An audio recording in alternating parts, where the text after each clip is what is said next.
Hey y'all, Pi here, and we are back in Our Life Beginnings and Always, and I suspect that this will be the very last episode. My heart is not ready. But we are going to push through my personal feelings because there are many more games that I must play. Plus, I am gonna come back to this one and do another playthrough after I've taken at least 2 months to do something else. But anyway, previously everybody was sharing all of their new life paths, and we were thinking about it, and I'm gonna say it was bittersweet. You turned your head to the side, wistful, not wanting to spoil everything with your troubles. Or spoil the evening with your troubles, rather. You were glad that everyone was succeeding, but the idea of splitting up gave you a twinge of regret. These people had been key pillars in your life. Days ahead without them, no matter how bright and shiny, felt a little empty, like a theme park after closing time. But you focused your mind on the sweet part. Gotta focus on the good times. Don't let the bad times bring you down. New adventures were still ahead, and you can encourage that optimism. Cove brought some attention to himself, the clearing of his throat, and a small interjection. I'm gonna stretch my legs while we're waiting for the food and everything. Oh? Sure. Sure thing, bud. With a tiny smile, he nodded at his dad, but the lightness to his expression faded when he moved to face you. Cove? Wanna come? He was attempting to be subtle, but there was very obviously something on his mind, something he wanted to talk to you about alone. Sips tea. You watched him with concern as you rose from your seat. Yeah, I'll go. Take care. With those parting words, the two of you walked out about the place. He was trying to get as far away from everyone else as possible without actually exiting the building. What did you need to say? He hadn't admitted that was what this was about, but he didn't need to. Cove started pulling on the hem of his shirt. He turned his head back to face you, but it was an awkward movement. Well, I wanted to talk to you one-on-one about all this. You know, my work, moving. That's what I mean when we talked before dinner. I mean, it was coming before, but now it's pretty much here. Yeah, it's exciting. Cove stopped picking at his shirt, and he seemed to respond well to that response. He was relieved you weren't upset about it. We are happy for our boy. Always be supportive, SO. I'm glad you think so. But then he looked down and his brows furrowed. You saw his hand shift away from his clothes to instead rub at his arm. Are you looking forward to it? I am. Well, I'm trying to be. He ducked his head further, and you saw his face start to redden. But it's scary. What if I mess everything up for me? For us? You could never ruin what we have. He said nothing, but let his eyes meet yours again.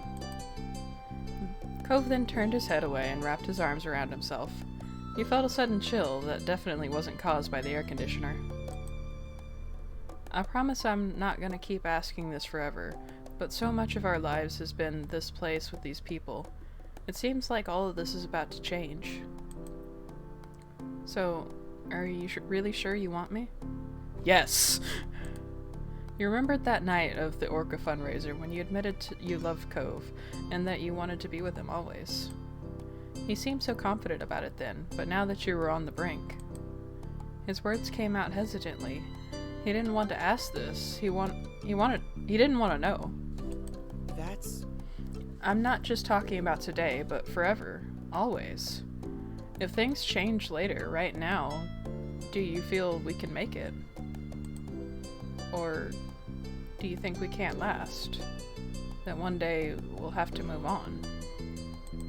I'm going to give Joy a level of confidence that I have never fucking had. And I'm gonna say, you kept calm.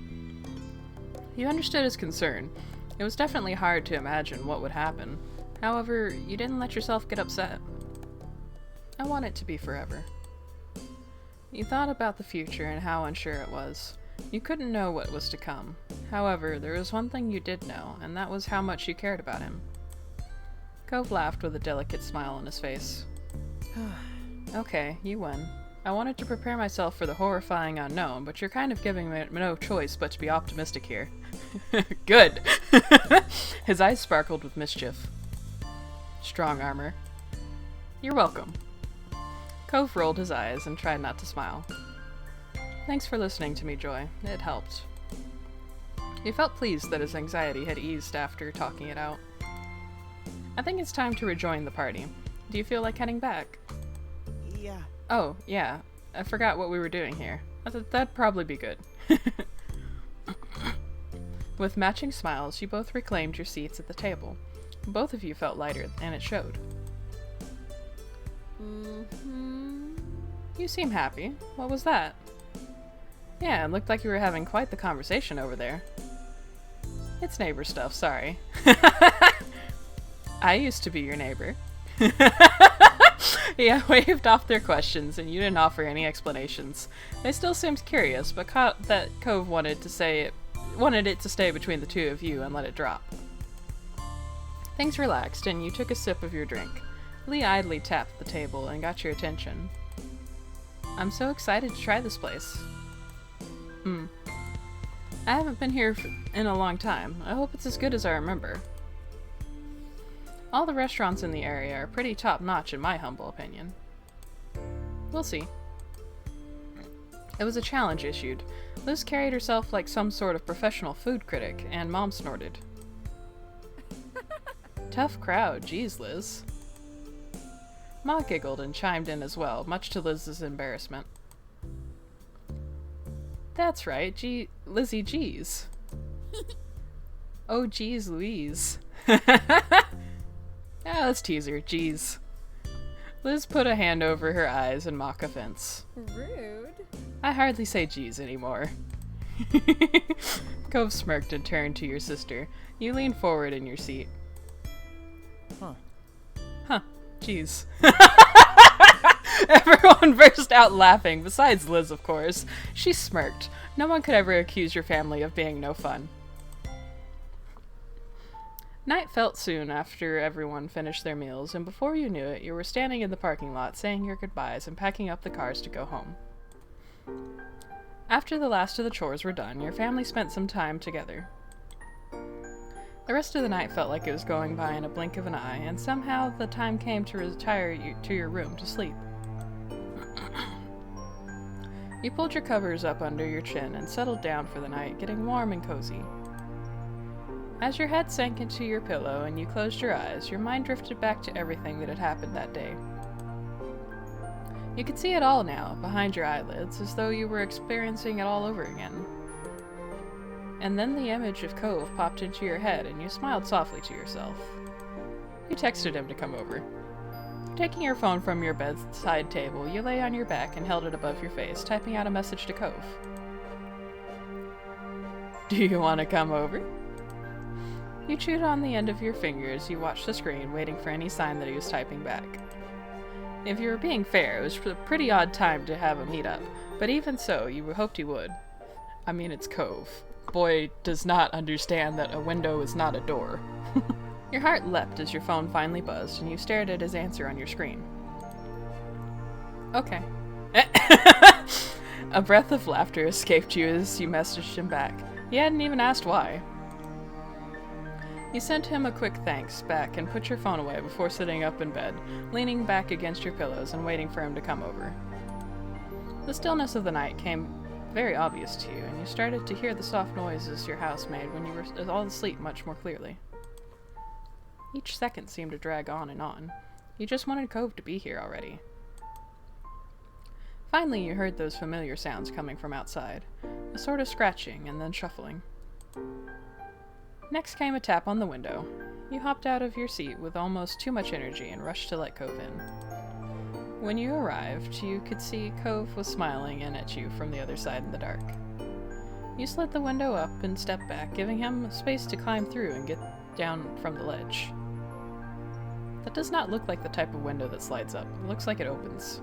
Anyway, He was in an amusing mismatch of pajamas and sneakers, and Cove chuckled when he saw you looking at his ensemble. Once safely inside, he straightened up and dusted himself off before looking at you expectantly. Hey. What can I do for you? We're going for it. You pulled him in for a kiss. Clutching the front of his shirt, you gently pulled him towards you and met his lips with your own. He kissed you back softly before pulling back too quickly, looking a little flustered.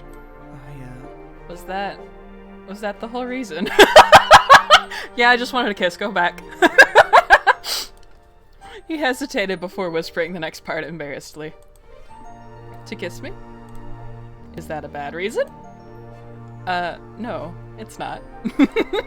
The bed sank under Cove's weight as he sat down, his eyes firmly fixed on the ground. His hands shook where he had held them in his lap. He was nervous. You sat beside him contentedly, waiting for him to speak first. I'll stay as long as you want me to. Forever. Really? Yeah, really. How long do you want to stay? Well... To be honest, there aren't a lot of situations where leaving you is ever what I want to do. Aww. I guess only when I annoy you and you need your space. You chuckled softly, doubting that would happen anytime soon. Okay, you don't have to go anywhere. His face lit up as he settled in even more. It won't have been the first time I've slept in your room. You snickered, feeling pleased with your decision to do this. Okay, but there's no way I'm letting you take the floor this time. Here we go again. You rolled your eyes and let out a soft laugh, which Cove returned as he rubbed at the back of his neck. I don't want to push him too hard, because I know exactly how anxiety-inducing this can be. But I also want cuddles! I am conflicted! We're just gonna do it, we're gonna plow straight through. I want to share. Can you try to stay? His eyebrows dipped. He was growing visibly nervous. It was to be expected. But after what happened last time, you'd been waiting for another chance. You hoped he felt the same, and it seemed he did.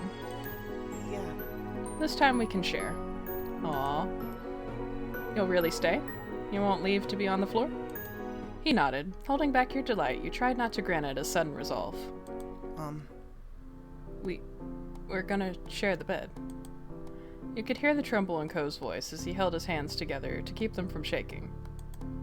He let out a breath and shook his hands in front of him, mentally preparing himself. It's gonna be alright. We're just cuddling, Cove. Calm down. His mouth set into a grim line and he balled his hands into fists at his side, determined. You were glad he was making the effort. It was an important step in your relationship, and he seemed to understand that. It only took a couple of moments longer before he turned to you, attempting a weak smile. Ready? What are we ready for? We're just sleeping. I'm definitely ready. Let's get cozy. He took another deep breath and you slipped under the covers, making room for him to get in after you. Laying as straight as a steel rod, Cove tensed up beside you, so still he was barely breathing at all. Calm down. You rested on your side and faced him, your elbows pinched in the middle as you watched him. He looked back at you deeply. Do you need more time? I can leave until you're more set up here. No, please don't go. I just want you to stay with me. Aww. Ever so slowly, he began to relax, his fingers tentatively brushing up and down your arm. His eyes shut, lashes fanning out over the top of his cheeks, and you still half expected him to run away like last time. Baby boy's growing up. I'm so proud. But he didn't. He stayed right where he was. Don't worry about it. You don't have to worry about me. Doing stuff like this isn't a problem. It's a process. Aww.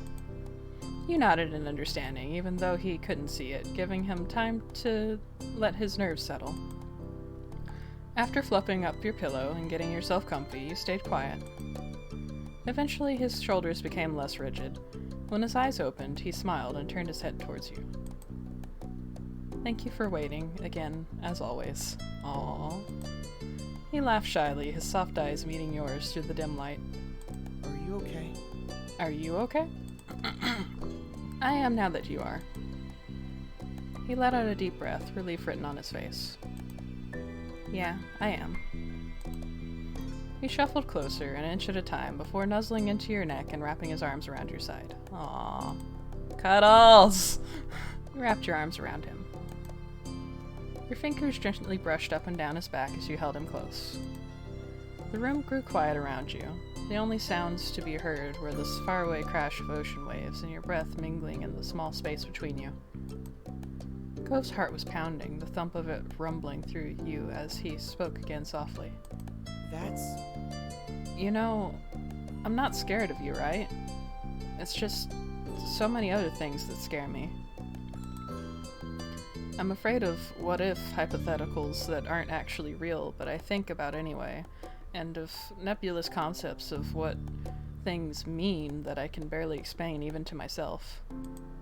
I'm scared of my own feelings and how much I feel them. Ooh, baby. And I'm afraid, because tomorrow things will be different between us, but I'll be alone again. Aww. He held onto you tighter, his breath stuttering ever so slightly. It's normal right now to see you during the day and part ways at night. Except for special occasions. Honestly, we might as well just move in together since the boy's just gonna crawl into my window every night anyway. A little laugh escaped him before his tone became serious once more. It's easier to stay where I am than it is to make myself move, to not take a risk, and to not know what I might be missing, but... He hesitated, and you reached up to brush a few strands of hair from his face gently, his eyes slowly fixing on yours. When did doing the easy thing get so hard? When it comes to you, I don't know how to stay still. I want to keep taking steps forward. Aww. Honestly, when I see your face or even imagine it, I want to start sprinting. Aww. But when I try, I hit a wall. Aww. It's just like I physically can't do it on one side of my mind. There's something blocking me. And then on the other side, I absolutely can't stop myself from doing it. It never ends well. I'm always like this. I hate it. It's the most frustrating thing. Why do I do it every time? I am annoyed with the way I am, so I have no idea how you stand it. I'm sorry I act so split when it comes to, romantic things. I do not want you to think that you're rushing me when I know I'm giving mixed signals. And I don't want to miss out on being happy by being like this, but sometimes I still can't help it. So, basically what I'm trying to say is that I'm glad you've never given up on me. It means a lot. It means everything to me.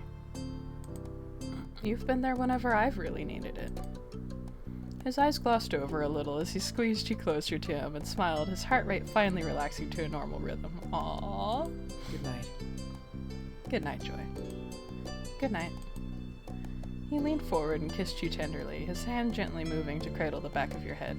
I love you. I love you too. You were still smiling as you snuggled into him, getting as close as you could.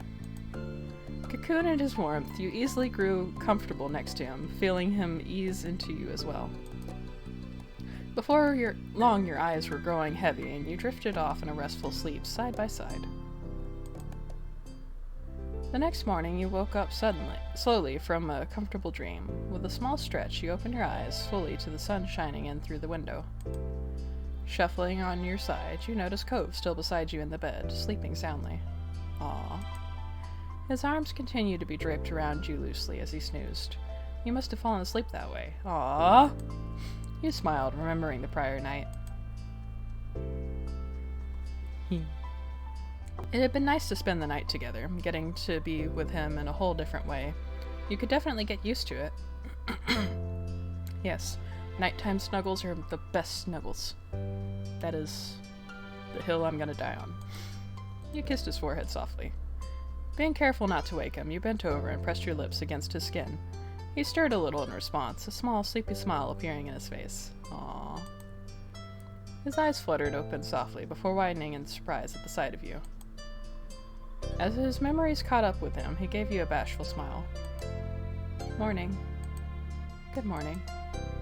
He snuggled against him and smiled softly, making the most of your time together while he nuzzled your hair with his cheek. Aww. His breath rested on your skin as he sighed happily, and you tightened your arms around him. Cove. When you tilted your head to meet his eyes, he grinned at you, gently brushed the tip of his nose against yours. I guess we should get up. You sounded reluctant, and if you were being honest with yourself, you were too. It would have been nice to have more time together, just relaxing and hanging out. 5 more minutes. Cove smirked and gave you an affectionate look. We have to. My mom is coming today, remember? I have to start getting ready. You grumbled in reply, but relented nonetheless. Cove shook his head at you with a small smile. You both pulled yourselves up and started shuffling around the room. Cove stretched his long limbs out and yawned before ruffling his fingers through his green hair. You watched him fondly until your eyes met, and he looked away quickly, hiding a blush. Aww. So, that was fun. I can't believe I slept here the whole night. You know, Cove, me too. Yeah, me either. I'm glad you did, though. Me too. Aww. Cove slipped his glasses back on as he spoke those words. With a last shared smile, the two of you headed out of your room and down the stairs, laughing and chatting casually about your plans for the day. It was like he had lived there the whole time, or as if waking up together were as regular an occurrence as anything. Cove snuck his hand into yours, giving it a soft squeeze and making you feel all warm. As you hit the foot of the stairs, you froze, finding 4 different pairs of eyes staring over at the two of you in various states of amusement and shock. Your family was already up. Whoa, wait, we just walked down? What, you idiots! Oh my lord!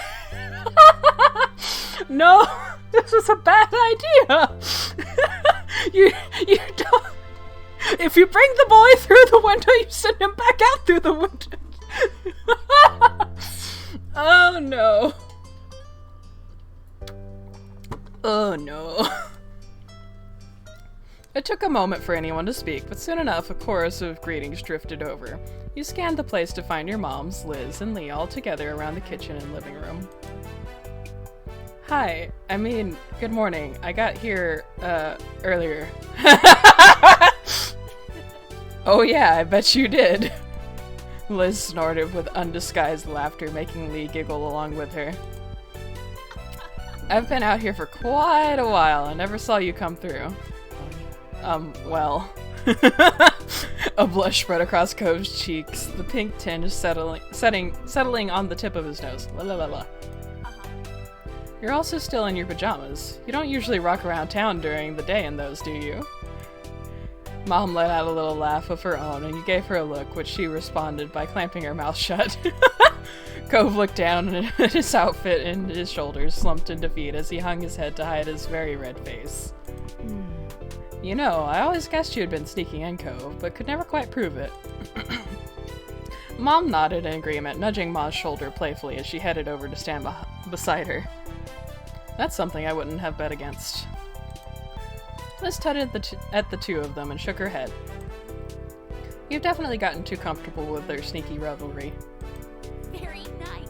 You still did good. You never got caught before you turned 18. We cleared the bar. Lee smiled from where she sat at the kitchen table, waving a dismissive hand in the air. Surely you can't be punished too hard for it now. I'm not so sure about that. Joy still lives at home, and I very much doubt that this is the first time they have let Cove in like this. Ma crossed her arms over her chest, giving both you and Cove a serious look. No. We may have to have retroactive punishments for all of that. Sorry. I'm sorry, it's not Joy's fault. It was my fault, not Cove's. I'm the one who asked him to come over. I practically didn't even give him a choice. That's not true. At that moment, your moms both burst out laughing, receiving amused looks from Liz and Lee, while you and Cove simply stood there, dumbstruck. Don't worry about it. We're merciful, don't worry. That's true. You did indeed get away with it, and we're not going to make the little bit of summer you have left miserable over bedtime rule breaking now. Besides, you're in good company. We're almost certain Lizzie spent many nights sneaking the old home phone into her room and staying up till dawn. At least you were in your own rooms. Rude. Excuse me, that's conjecture. They exchanged smiles before Ma turned to you again with a firmer expression. Goodness. They were in their rooms, but I do worry about you coming in that way, Cove. It's dangerous. Especially because he's likely quite distracted and excited by thoughts of reuniting with Joy while climbing around in the dark. Mom joked, and they all burst out laughing once more, keeping Cove fully embarrassed. Poor boy. This poor boy. Cove leaned in closer to you and whispered quietly, a look of guilt settling over his features. I'm sorry, Joy. Forget it. My family are the ones going at it. A knock at the door caught your attention. You followed several steps behind Mom as she went to answer it. Mr. Holden and Kyra were standing together. Oh no! Morning. Hello. Hi there. Surprised at the sight, Mom paused a moment, and then she pulled Kyra into a hug. Meanwhile, Cove went through a process. Shock and excitement over her arrival rolled right into the awkward realization that he had missed her showing up at his house by being at yours. Whoops! It's been too long. I know, time's been flying. Kyra's gaze slid over to you, and then to Cove. Her eyes sparkled with mischief, and her mouth curled into a smirk. Cove. And it's so good to see my son, finally. Hello to you, Joy. Mom knows what's up now. Continuing on his ride of emotions, Cove's face slowly reddened. He couldn't quite meet anyone's eyes, so he kept looking at his own feet. Sorry. Sorry, Mom. I'm sorry, too. You blurted out the words out so fast that Kyra started laughing. You could feel everyone's gaze on you, and your face started burning. It's alright. You're very chill about this. Like, if my parents had found out that I was sneaking a boy in for years through the window, they'd have killed me. That would have been it. You never would have heard from me again.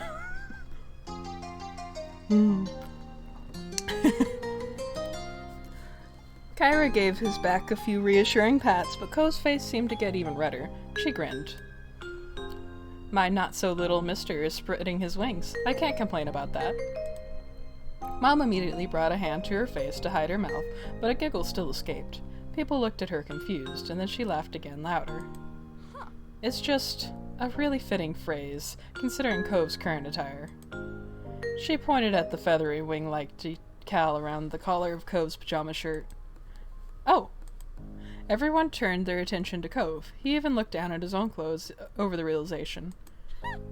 That's so true. I didn't even notice. All the parents burst into continued laughter. Cove was clearly not as amused. You flashed him a smile, and he visibly perked up. It's really nice to be back. Enough of standing around out there. Come on in. Mom moved aside to usher the group in and guided them to the living room. Before anyone could get settled in, Mom spoke up. You're all welcome to stay for breakfast. We still have some great spices and stuff from the farmer's market. Of course. Yes, we'd be thrilled to host you. There were eager nods from Mr. Holden and Kyra, but Cove looked around the room filled with familiar faces before speaking up. Maybe, instead of staying here, why don't we go to the beach? A scenic picnic, eh? Mr. Holden crossed his arms and contemplated that idea happily. Excited, Kyra clapped her hands together. Yeah. Oh, we could really make a day out of it. Might as well enjoy the ocean while we can. That sounds lovely, Cove. Everyone else put in their own agreement with Cove's suggestion. Before long, both families dispersed, getting everything ready. Sandwiches had to be made, water, sunscreen, towels, and more needed to be gathered and packed. Plus, you and Cove both took some time to get dressed for the day.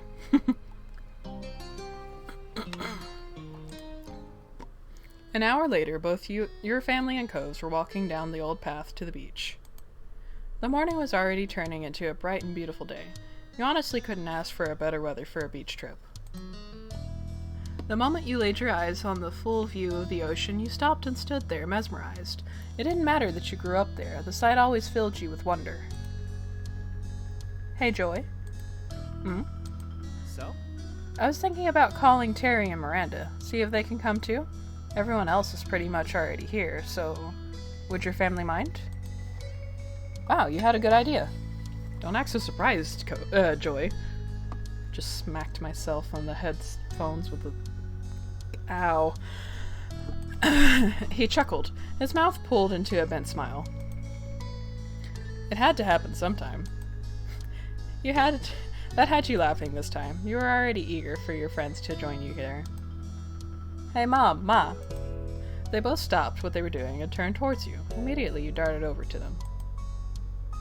I have a question. Would it be alright if Terry and Miranda came by? I don't see why not. Ma looked to Mom to see what she thought, and she nodded in agreement.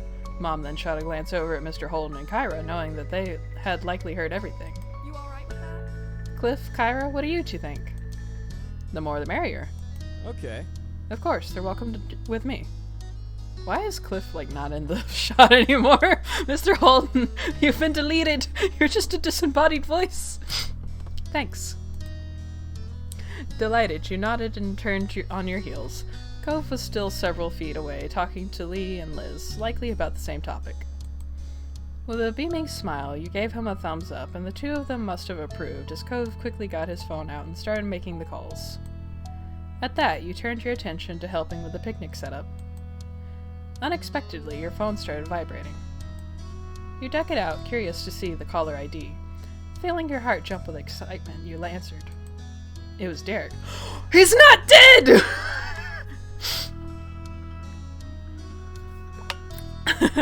I missed that little boy. Hey, this is a surprise. I thought you disappeared. Nope, I have not. And I hope it's at least a good surprise. A very good one. He chuckled at that and your smile widened. So what's up? The voice came through was much deeper than it had been when you first met, but it still had the exact same amount of enthusiasm of a kid. Have you been enjoying these crazy summer days? It's been memorable, to say the least. Sounds interesting. You'll have to catch me up on that. Well, what about you? How's your summer been? You were beyond curious to know what Derek had been up to since the last time you spoke. He chuckled, noticing your invested tone. Honestly, I've just been slammed with stuff lately. College applications and scholarship inquiries. What else is new? Your only real struggle will be choosing which place to go. They'll all be desperate to have you. Totally. He chuckled. His chuckle turned into a sigh. You could hear his small smile when he spoke. I really hope so anyway. That would be amazing. What about your family? Are your brothers being good? My little brothers are little punks, but I guess they're doing alright. You laughed at that. It was easy to imagine the grin on his face. Mom and Dad are fine. That's great. My moms are too. Turning your attention back to your surroundings, you smiled warmly at your family buzzing around. Towels were laid out and chairs and umbrellas were being set up. Actually... I'm out with my moms right now. Liz and Lee are here visiting too. Oh, that's fun, but if that's the deal, I'll let you get back to it. Are you sure? I don't mind. Uh-huh, I'm sure. I'm not about to lose your number. Okay, bye. Bye, Joy. Have a heck of a day. Aw. Hanging up, the conversation left you energized and in good spirits. It was exactly what you needed to make this day even better. You hurried over to your mom's and helped put the rest of the food out. In moments, you noticed Cove at your side. So what's the verdict on those invitations? They're gonna come. Yay! Yes! Excited, you raised your free hand for a high five. Cove laughed and slapped your hand. Yeah. They'll meet us here later today. Shouldn't be too long. I can't wait. Once the setup was done, everyone got comfortable and dug into the food. You couldn't remember the last time breakfast tasted this good, but you attributed it to the gorgeous ocean view and the soothing sea breeze. Breakfast on the beach doesn't sound that great in my mind, but I don't like sand. It's rough and coarse and irritating and gets everywhere. Anyway. I'm so sorry. Morning swiftly gave way to afternoon, and a very recognizable face came walking down the shore. Baxter seemed momentarily surprised to see you all there. He pleasantly approached with a wave. Oh yes! This would not be complete without my sexy voice boy coming back. Hello, folks. Eee! Leave me alone, I like his voice. Hello there. Hello there, I didn't mean to intrude on the party. I was coming down to get some fresh air. Oh, you didn't intrude on anything. You're welcome to join us. We brought plenty of towels and food and sunscreen. Yeah, you're one of the neighbors. Kick back and relax with us.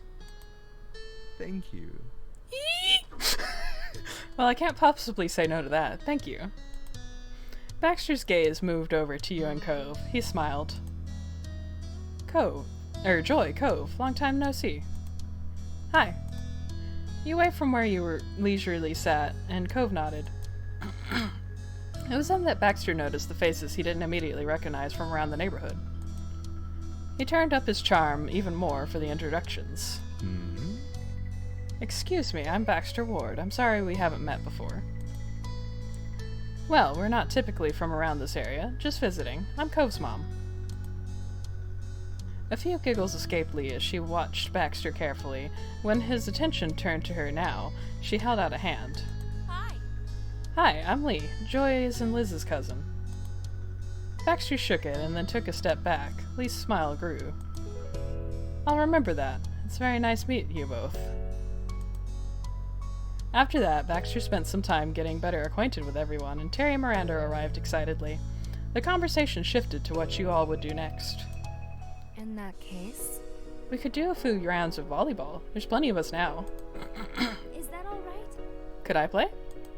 Of course. Miranda brightened, delighted with this plan. Ma looked around to see if there were any other takers. I don't feel like playing. I'd have to change, but it'd be fun to watch. I could be the ref. My eyes won't miss a thing. Volleyball's a good idea, but there should probably be something happening for those who aren't a fan. Oh, I have some crafting supplies we could use to make jewelry. We could even use stuff we find around the beach to accentuate them. Really? What? Really? I want to make a necklace. That'd be great. I'd be interested in trying my hand at that too. Absolutely. Impromptu crafting is my kind of party. I'd like to join it too, please. I am much more invested in the jewelry, personally. It has nothing to do with the fact that the sexy-faced husbando is going to be there. I'll make some jewelry. Already, you were imagining various designs you could make depending on what Lee let you use. Your cousin shot you a thumbs up, clearly happy with your decision. Guess I'll try to make a necklace too. Kyra got up from the towel she was sitting on. She brushed some sand off her legs and then stretched her arms over her head. Can do. I'm up for a few rounds. Well, since there's still a free spot, I'll throw my hat in the ring. The things I do for family. Thank you. Thank you, Liz. I'd love that. Liz got up from where she was sitting, and you could tell by her expression that she was already determined to win. You laughed to yourself, curious now how the game would turn out. Now that plans were settled, the group temporarily split in two. Okay. Let me pop back to the house to get my supplies. Anything we can do while you're gone? Yes, you can start clearing out the towels for us to work at. And if you want, look around for some good stuff to use. I'm on it. Roger that! While Lee ran back to the house, the group did just as she suggested. By the time she returned, everyone had their craft area ready to work at. Lee sat down on one of the towels and looked up at everyone eagerly. She held 2 necklace options. I hope you've all been thinking about what you want to make. I have for everyone a choice of either a chain or a thread rope. How do I pick? All I know is that I want to put some sea glass chunks on it. That's a charming idea. His gaze went back and forth between Lee's two necklace base options. You could tell he was thinking quite hard about it. I can't decide anything for mine. No rush. I'll leave the strands here, and you can decorate it however you want later. I suppose I'll use whatever I spot around the beach first. They can decide. I think I'll keep it classic and only worry about finding a decent shell. Yeah. I'm planning on doing seashells too. Let's just wing it. I'll wait and see. I don't have a plan. Baxter nodded, obviously able to relate to that mindset. Cove crossed his arms and chewed at the inside of his cheek. You weren't the only one that had noticed. What's wrong, Cove? I'm not sure what to use. I mean, ideally I want a shark tooth, but what are the chances I would even find one? Mom smiled. You both looked at him sympathetically. Sorry. The rare downside of not having a shark-filled coast. That would make for a really nice necklace, though. I know. At Cove's pouting, Mom gave him a little bump on the shoulder with her fist. Well, don't lose all hope. You never know. You might end up really lucky. Cove laughed. It cheered him up, even though it wasn't really convincing. After that, the little crafting club busily went to work on their pieces. Whatever they decided on using was attached in loops that were slid onto their necklace base. Terry was immensely proud of herself when she was done. Hers was simple, but gorgeous because of the striking piece of sea glass she painstakingly searched for and found. Baxter excitedly showed his finished piece off to everyone. He stayed true to his word and used various materials he found along the beach. The necklace looked like it had good weight from the clutter. He always had an eclectic style, as it seemed like. Cove ended up using driftwood of various lengths to design his necklace. Despite not finding any shark teeth, he still looked pretty pleased. Mom decided on a medium-sized purple ringed top shell as the center of hers, and Lee went with a few small Simnia shells? I don't know what that is. I'm sorry. They put both their necklaces on soon after finishing them. After combing the beach several times, you found just what you were looking for. It took a bit, but you managed to make a necklace you were satisfied with. It mostly had shells. Your group of crafters would also cheer for the volleyball players whenever the shouts could be heard coming out of the court. On top of that, you all would hold up each newly made piece in the air, and the players would take a breather to applaud the creation. You really enjoyed searching the beach, trading supplies, and watching everyone make their necklaces. The crafting club was definitely a success, and you weren't the only ones that had a blast. The afternoon continued to drift by, but the fun was still going strong. Occasionally, someone would head back to the houses to use the bathroom, rest away from the sun for a while, or to retrieve something that they needed, but they always came back. The beach was never empty, and there was always a new conversation to take part in, or another game to join. At one point, Mr. Holden even broke out his packs of cards. He roped the whole group into a few rounds of good old Go Fish. There was only one thing that could bring the beach day to an end, and that was for the day itself to end. Before anyone realized it, the sun began to set over the sea. As that happened, you were taking a break, sitting on a towel with your legs stretched out past it and your feet buried in the warm sand. Shortly, you looked up to see your moms approaching. They stopped in front of you and smiled. Hey there, kiddo. How are you? How are you doing? I'm doing great. Today's been amazing. They both sat down, squishing you between them. Ma leaned her head against yours, and Mom started rubbing your back soothingly. Nothing more was said at first, but Ma sighed contentedly. Ma looked at you wistfully. We're both really proud of you, Joy. True. You grew up to be more than we ever could have hoped. It's only thanks to you two. Ma wrapped an arm around your middle and squeezed you tightly in a side hug. Mom continued lightly scratching your back. Thank you. That means a lot, but I still think you're selling yourself short. You've always been a lovely person, and I'm so thrilled to know you. Your voice faltered, and you honestly couldn't imagine your life any other way. Ma lightly brushed some of your hair back and left a small kiss there. I'm so happy I got to have both of you as my moms. After that, all three of you were sitting there getting all sentimental. I don't know how we got so lucky with you and Liz. Ma reached out in front of you for Mom's hand. She gave it to her, and Ma squeezed it. Of course. Joy has a point. We must have done something right. You stayed there, quietly and contentedly, watching the sunset with your parents for a while. Until Mr. Holden called out to you, he was still walking in your direction. We were talking and think we're gonna take a walk down the shore. And if you want to come? Automatically, you looked to your moms for what they were thinking. Mom glanced from you to Ma and smiled. That sounds good to me. That's fantastic. Yes, that'd be very nice. My legs need some stretching. That's a yes across the board. Thrilled, Mr. Holden threw a thumbs up and began heading back the way he came in a light jog. Hey, don't leave us in the dust. Cliff kept going forward, but flipped around, walking backwards across the sand so he could face you again. No worries. Don't worry, we wouldn't leave without you. Alright, we'll catch up. Ready to go? Uh-huh. Both of your moms held a hand out to you. Chuckling, you gave them each one, and you all strolled back to the rest of the group. When Liz was in reach, Ma used her free hand to pull her into it.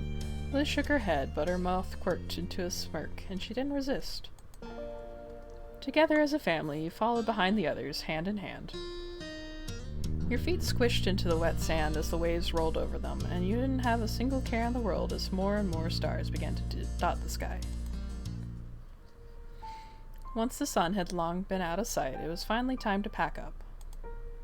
The closing of the day and the ever-approaching end of summer seemed to intertwine. It caused a quiet, reflective mood to blanket over the group. On the beach, Terry and Miranda took turns compressing Cove in a hug before moving on to do the same to you. You chuckled, still overjoyed that you got to see them today. I'm sorry we have to go already. My parents are here. That's okay. But still, I wish we could clear this up. Don't worry about it. Just thanks for coming out today. It was cool having everyone here. Yep. Oh yeah, I'm super glad we came. Hopefully we can do it again sometime. Nodding, you turned your attention to Terry.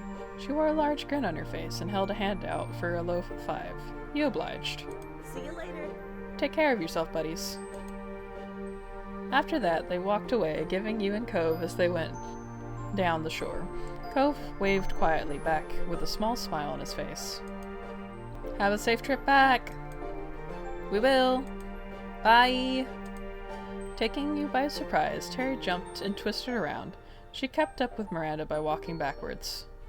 She kept the mood of your farewell light by shooting finger guns at you and Cove. Miranda bumped her with a hip, and left everyone with a laugh just before they disappeared down the bend. Joy? Come on. Hey Cove, could you come here? Both of your parents were motioning for you. The two of you went to them. Tons of things ended up at the beach over the course of the day, so there was still so much to pack up, and the parents needed help. With a nod, you got to it, stuffing various things into bags and bundling them up in towels. Once things were ready to go, everyone filled their arms with as much as they could carry. Absolutely no one wanted this to be a back-and-forth kind of task. The walk back home ended up being mostly quiet. Each person seemed to be feeling the effects of the day. A cold breeze carried you across the sand and into the road. There was a sigh of relief from what felt like the group as a whole when they arrived back into the neighborhood. Baxter carefully placed what he had been carrying on the ground. Thank you so much for helping with that. Thanks. No, thank you for allowing me to join today. Y'all shared with me. Helping carry it back is the least I can do. Ma nodded, and the others started collecting their things from his pile.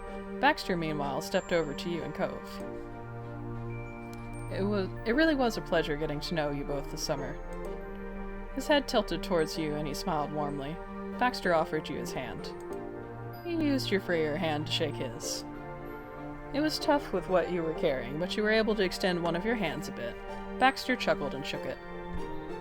I think we really did end up as good friends. Glad to hear it. I wholeheartedly agree, Joy. I enjoyed this vacation immensely, thanks to you. Baxter turned to shake Cove's hand this time. He was a little incredulous for a moment, but then Cove eventually shifted what he was carrying and took Baxter's hand. It wasn't long, but it was a solid handshake. Baxter was clearly pleased. I wish we had more time together, but it was still a nice ride while it lasted. Would happily do it all over again. Bye, Baxter. Yeah, bye. Baxter nodded and walked a few steps towards his condo. He then stopped and waved. Goodbye. Eek! Baxter sauntered away completely and disappeared inside the condo to return to his own things, his time with you and your family and friends ending. You paused for a moment, staring at where he went. But afterwards, you looked back over at the rest of the group. Lee and Liz were just going inside your house. You couldn't spot Kyra or Mr. Holden anywhere, but the door to their house was wide open. Mom approached you with an amused look on her face. Seems like you're holding up some Holden things. That's bad. Surprised, you glanced down to take a quick inventory of what you were holding. Mom was right. Some of it belonged to the neighbors. Would you mind dropping it off now? Looking down again at everything you were carrying, you sighed. A teasing grin played across your lips. The Holdens is a long walk from here. Cove snorted and laughed next to you, making your grin widen. Mom chuckled and shook her head. You can hack it, and then you'll get to experience the joy of a job well done. You laughed happily and nodded. Mom smiled fondly. Cove took a few steps towards his house and stopped, waiting for you. Good night. Good night, Cove. I'll see you inside, Joy.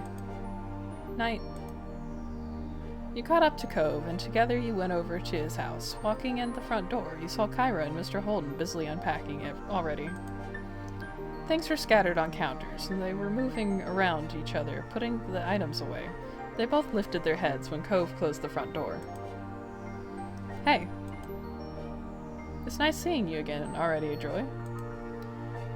Her teasing tone brought a smile to your face. You hefted the stuff in your arms a little closer. I ended up with things of yours from the beach. Oh. Oh, thanks for getting that to us. You can put it, here on that coffee table. Mr. Holden pointed at the surface he was referring to, and you immediately left what didn't belong to your family there. Cove put his own things down on the floor, just at his feet, wading through everything strewn about to reach his parents. Putting your family stuff on the ground for a moment, you dusted your hands off and straightened up. You needed a second of rest and a minute to re-situate it all. You went over to where the others were too. Kyra opened her arms wide, wanting to hug you. You accepted. Without any hesitation, you went to Kyra and let her pull you into a hug. You squeezed her back just as tight. Her hug was filled with affection, and you hoped that she could feel how much you cared about her too. Thank you so much for hanging out with me today. It was a blast. You're welcome. Today was amazing. Kyra eventually released you, but patted the tops of your shoulders as a final gesture. Thank you. Every time I've gotten to come by, it's been an absolute joy. Things really couldn't have worked out better. Mr. Holden took a step closer to you. Kyra moved aside to let him say goodbye too. He grinned.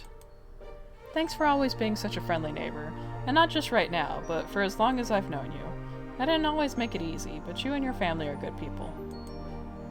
I really truly appreciate it. Thanks very much. Thanks again, Joy. So much.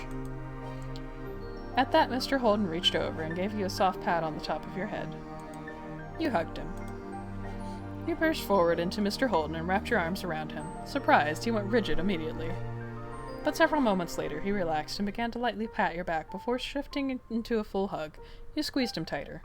Thanks for moving in. As you let go, he sniffled, but when he met your gaze once more, his mouth pulled into a wide, happy grin. Mr. Holden was staring at you, but his gaze seemed far away. Maybe he was looking back at who you used to be, the 8-year-old he had asked to be his son's new friend. See you. Bye, Joy.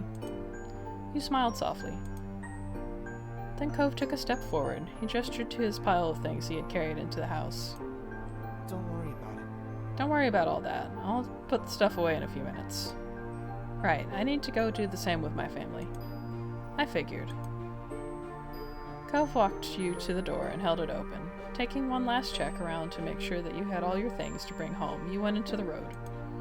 He leaned his body against the doorframe, not following you out. So this is it, huh? Actually, that's not what I mean. His expression twisted and he shook his head a bit, like he was trying to banish the pensive thoughts. Bye. I'll just say bye. Yeah, bye. It won't be long before you'll see me again. You offered him a small wave goodbye with one of your hands. Cove reached forward and gently cupped your face with one hand. His thumb trailed across your cheek for several heartbeats. Mesmerized by his blue eyes, you stepped forward, delighted to oblige the request he was silently asking. He met you halfway, and you smiled into the kiss. It was soft with longing, and your chest ached knowing that there couldn't be anything more than this, at least for now. Once his hands grabbed onto the door handle and firmly held it, he was stopping himself from coming along with you. As you walked over to your own front door, you stopped. Turning around, you spotted Cove right where you left him. You laughed quietly to yourself. For a small pause, you both stared at each other from across the street. You blew him a kiss. Cove reached out like he was catching it off the side, and then curled his fist to his chest, holding the kiss close. Your lips curled into a beaming smile. I hope you'll treasure that. Maybe. Things couldn't be dragged out any longer. After one more shared smile, you opened the door and went inside, shutting it behind you. A few steps in, you saw your family gathered in the living room. They were still busy unpacking and cleaning. You added the things you brought to the pile on the kitchen counter. Mom stood up, rubbing her eyes a bit. She yawned loudly. I'm bushed. How about we finish the rest of the chores tomorrow? Yes, honestly, it's too late for this. Thanks. Please and thank you. Ma put her hands on her hips and turned to assess the room. Ma was not one who liked to leave a mess about, but she sighed. All right. I suppose we can make an exception to the usual rule. It's been a really long day. Liz grinned contentedly. Lee wasted no time skipping over to you and hooked you into a side hug. Good night. I hope you have the loveliest of dreams. Of you-know-who. Lee ended that sentence with a wink and a hearty laugh.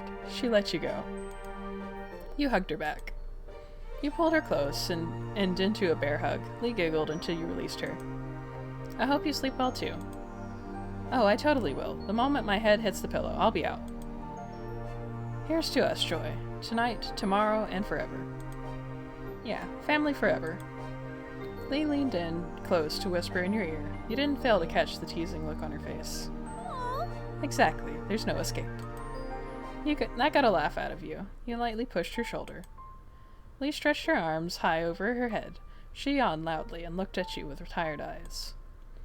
I think that's my cue to go to bed. Bye. I think so too. Have fun sharing the room with Liz. She laughed at that, and Lee shuffled off towards the guest bedroom. Before you had a chance to do anything else, you could feel the top of your head being tapped. You spun around to see Liz smirking. Night-night. I'm heading to bed too. It's been a long day, and I have a lot to prepare for tomorrow. Exhaling, you automatically started fixing the back of your hair. When Liz didn't immediately walk away, you smiled softly at her. Everything okay? Her gaze moved away, and you knew she had more to say.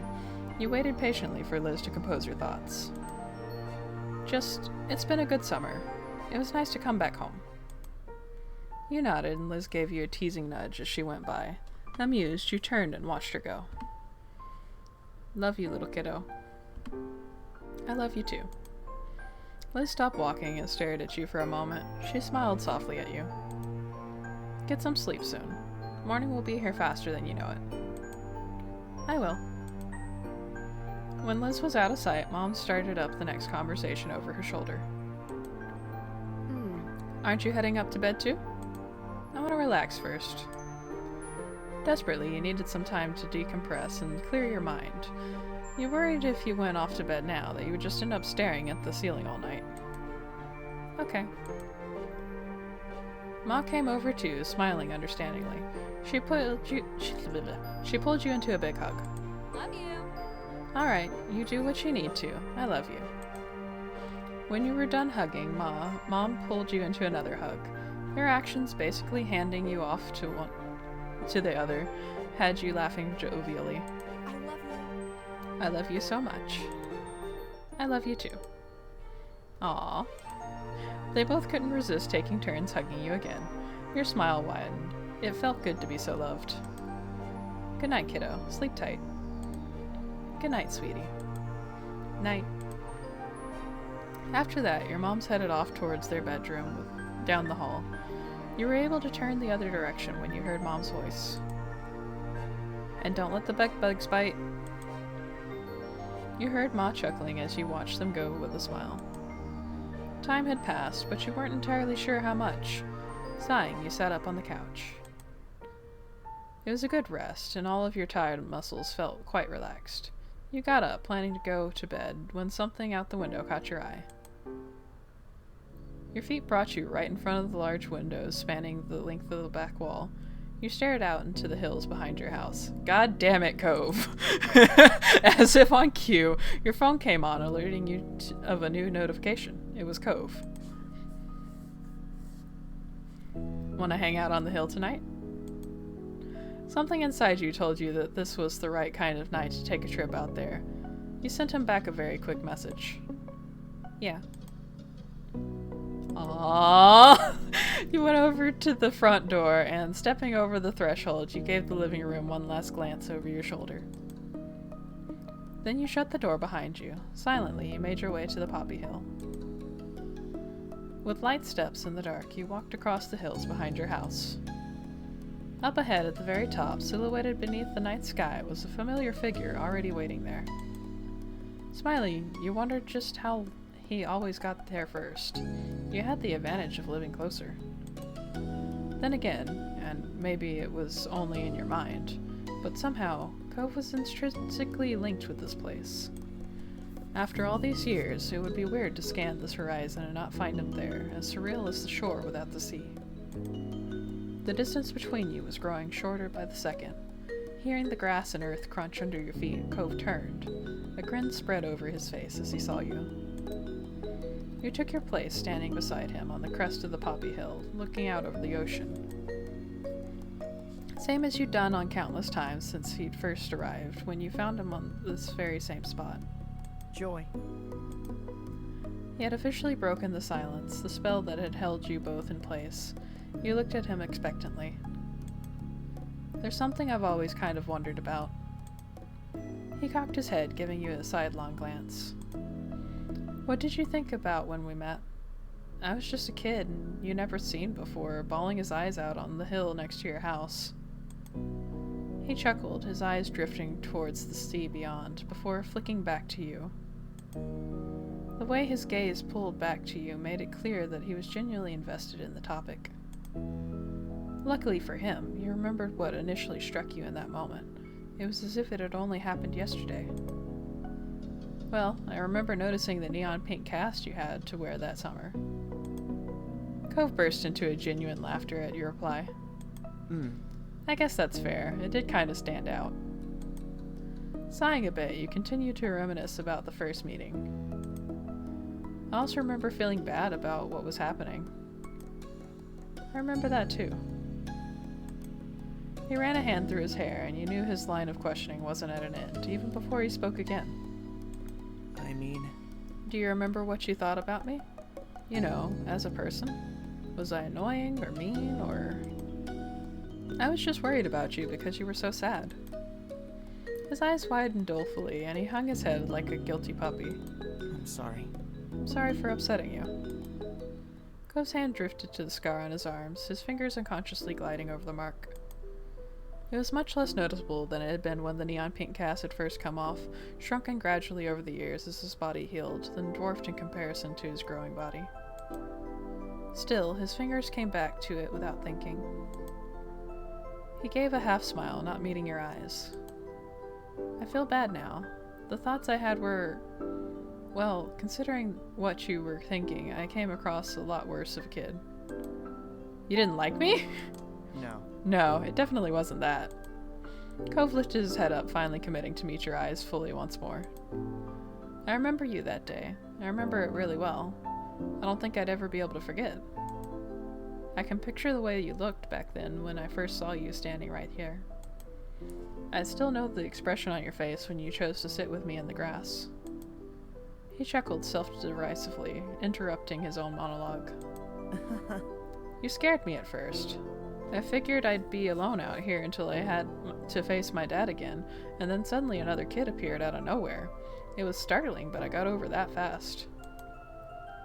You were a strange person in a strange place, but in that moment you were exactly what I needed. Somebody I could talk to freely about what was happening and how it made me feel. And you listened to me. You stayed with me. He sighed, then bit his lip as he gave a small smile. I was a little bit spoiled growing up. It wasn't that bad. You were dealing with a lot. Cove tilted his head to the side, smiling softly at your defense of his smaller self. He looked off again, seeking clarity for his thoughts in the expanse of the night sky. What I'm trying to say is, when I was younger, I viewed myself basically as the center of the universe. I didn't even imagine it wasn't like that. That is every kid everywhere, Cove. I hate to break it to you. Children are pretty much all pretty damn selfish. You have to acquire a certain level of maturity before you start to realize that maybe, just maybe, it ain't all about you. I mean... Things didn't simply happen. That would be weird according to my little kid brain. It made far more sense that everything in my life had specific connections to me, somehow, right? He sought affirmation in you, wavy brows raised as he tried to explain his childlike logic. So at the time, you felt almost unreal. Like you weren't just anyone, some other kid who happened to live in that neighborhood with your own whole life that wasn't connected to Cove Holden. No, to me, you were there so that you could find me when I was lost. Though, it turns out you were there for that. You were trying to find me because something had sent you specifically to do that. I just didn't expect it to be my dad. I guess he knew more about what I needed than I thought. He chuckled, shaking his head as he shook off the thought. I kind of expected it all to vanish like a dream when that night was over. I would wake up and everything would be the same again. I'd be back in my bed at home, my real home, with both my parents. The future was something I couldn't picture anymore. I didn't know what school would be like when I went back, or the table where I'd eat breakfast the next morning, or anything. And if I couldn't imagine it, how could I think it was something actually happening? If I couldn't grasp my new reality, it was too big for me to hold all at once. So I never thought I'd see you again. Then Cove beamed at you, his eyes shining bright. And I never ever would have been able to guess that 10 years later, when I was a grown-up, the two of us would still be together. Guess that makes me your dream come true. You'd been joking, but Cove nodded in agreement. You are. You exactly are. But the smile faded from his face as his eyebrows drew together. That was the worst day of my life at the time. The day my family broke apart. It was too heavy for me to even think about. I felt that way for I don't know how long. He held a hand over his heart, connecting with the pain he'd felt as a child, and looked at you earnestly. It's okay. But that was never really true. Things have only gotten better with me, and with Dad and Mom. It was the change we all needed. His eyes were growing misty. So, when I remember that time right now, it's not the point that my life was over. It was only the moment that I met the person I love. Aww. When I was crying to a stranger over what I thought I'd lost, I didn't have any idea that they would be the one thing that in the world that I actually wouldn't be able to live without. I love you. He took in a breath, forever amazed whenever you spoke those words. I love you. I love you too, Joy. Then you kissed him. He leaned into the kiss, his lips soft against yours. Cove sighed contentedly. His voice was delicate as the petals on the poppies which crowned the hills. Hey, Joy. I'm so grateful you always took care of me. You didn't even know what to say to that. His heartfelt appreciation left you speechless. He tilted his head up, thoughts lost in the sparse clouds above. I wonder how late it is. I guess it doesn't really matter. My dad is fine with me being out whenever. You could just use your phone to check the time. I know. Sure I could, but I'm probably not gonna. Are you gonna lay in the grass now? Wow, how'd you know? This boy. You're predictable. With a chuckle, Cove plopped down on the ground and laid on his back. His usual way of spending time here. I feel like this is way too much for this outing still. I'm very curious, but I'm not going to click it.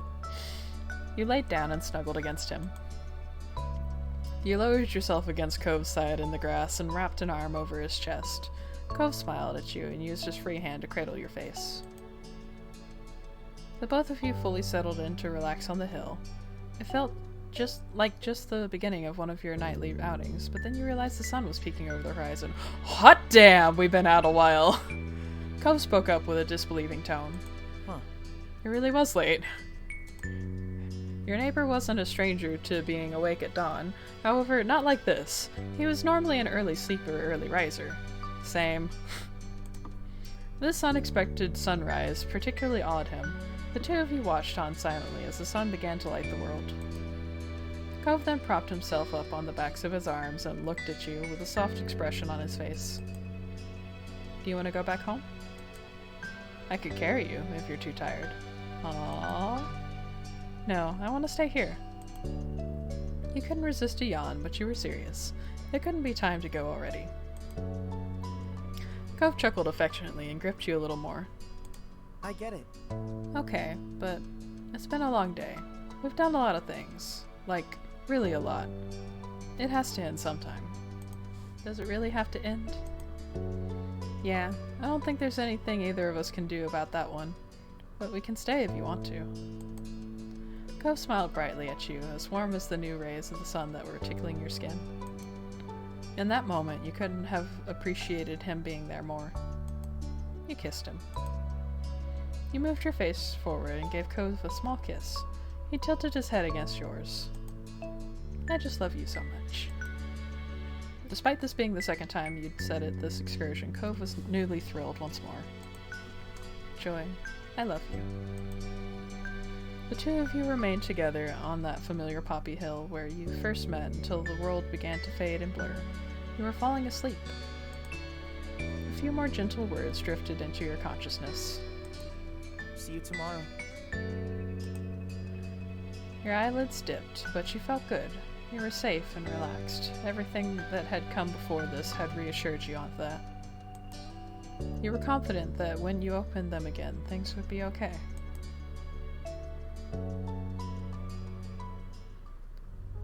You opened your eyes. Instead of the walls of your room, you were surrounded by open sky. It was not soft pillows and sheets underneath you, but the bed of earth and grass that you'd taken last night. The day welcomed you with a shining sun, a refreshing breeze, and the chirping song of birds. You cupped your face with your hands as you sat up, feeling the imprint of the blades of grass leaving lines on your cheek. Joy. Hearing your name, you lowered your hands and looked around. There he was, your most influential neighbor, Cove Holton. Ah, he's so cute! I'm sorry. He had made himself very comfortable laying on his stomach with jewelry and shoes taken off and a flower in his hand. Good morning. Lord, boy. I'm fine. He's just very cute. It's not really the morning anymore. Cove laughed, tickled with the overall situation and simply being able to spend time like this. Told you I'd see you tomorrow. It's exactly the same day, Cove. We were up until dawn. It doesn't make it a new day just because we went to sleep later than normal. Then we disagree, because to me, it's not really the next day until I've been to bed and woken up. I like that mindset. You're wrong, but I like that mindset. But fine, I'll just have to make sure I see you tomorrow again. Probably the day after that, too. That way there's no argument. Cove turned his head up to the sky, his expression content. Looks like it's gonna be a nice day. We'll have to come up with something to do to make the most of it. He trailed off, blinking slowly in the sunlight. Someday, when we're even older than we are now, I wonder what we'll end up remembering this moment for. What will we feel when we look back at it? Will it be the same as what we're feeling right now? It's nice. I can't see what the future is gonna look like again, but I think that's alright. I think it'll mark another new start for me. Cove's eyebrows lifted as he turned to look at you. That's a good one. I want to think about it like that too. He eyed the hill sprawling out before you and down below where the wild hill and nature gave way to civilization. Your home and coves lay down at the bottom, neatly filled among the other houses in the neighborhood. Cove said nothing but fixed you with a deliberate and meaningful look. As much as I like it here, it's okay if we leave now. We can always come back to see the poppies and fireflies again, right? Cove met your eyes, waiting for what you were going to say in response. We'll always be together in one way or another.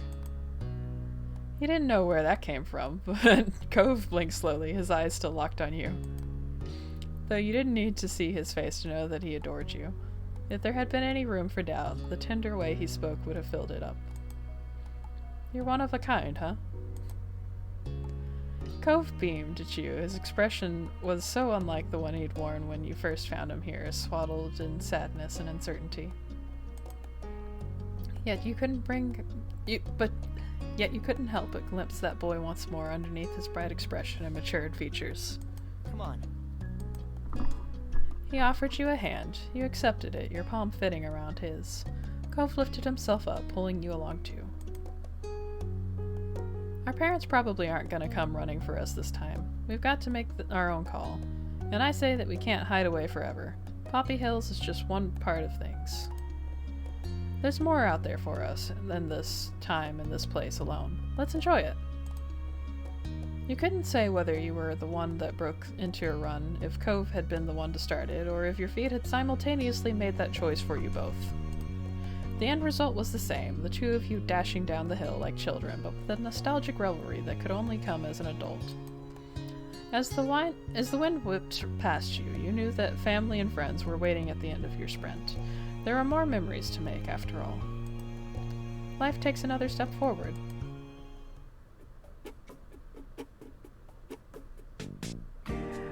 And we're at the end.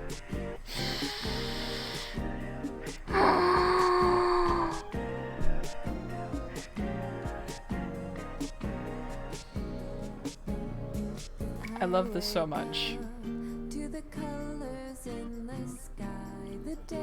Let's just say, in the realm of visual novels, you don't often get to see stories this, I guess, open for the player. Like, usually you have a character that the designers have already, you know, set in stone. But like,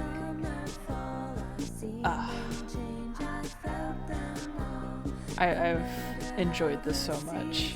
I've enjoyed getting to know Joy. I've enjoyed getting to know Cove. I've enjoyed meeting all the characters that have visited Sunset Bird.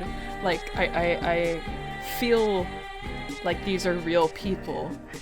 And I feel like these are real interactions that I've had with them. And it's just really impressive. My heart hurts because I know it's over now. But it's not over forever. Gotta remind myself of that. We're coming back to this. I'm gonna unlock all of the DLC.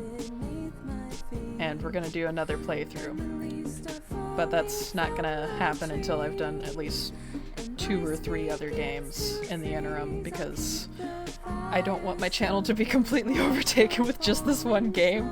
I have so many games on my to-play list. So many. It's really bad. It's taking up so much space on my hard drive, and I kind of just want to get some of it gone.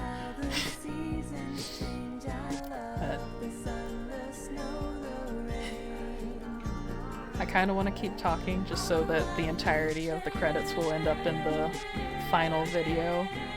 And this one's gonna be a bumper video, I think, just quite a bit longer than normal, so that you guys can sort of experience all of this in one go like I did.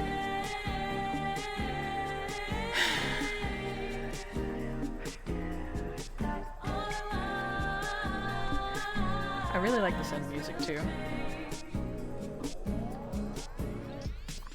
That's the other thing, like the attention to detail in this. There's so many teeny tiny little details that for the most part I imagine people would never notice that they weren't there.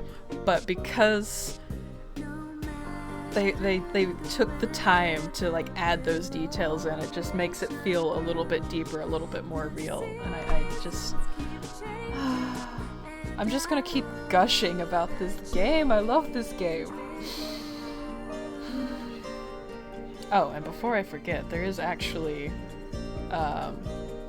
another game that the same dev team is coming out with.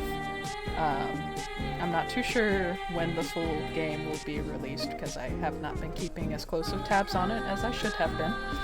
But it's going to be called Forever and Always, I think.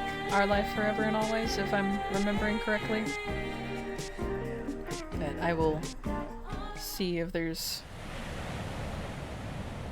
Nani? There's a step 4 epilogue? What?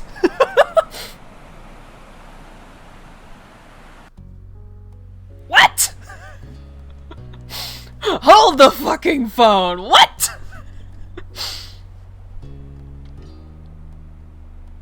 Alright. So, there was more going on than I realized. Shit. Alright, so the next time I play this game will be after the epilogue comes out, I think. Because I want more. I want more. I just want more. Anyway, thank you guys so much for being with me through this whole journey. It means the world to me that I can share a game like this with so many people.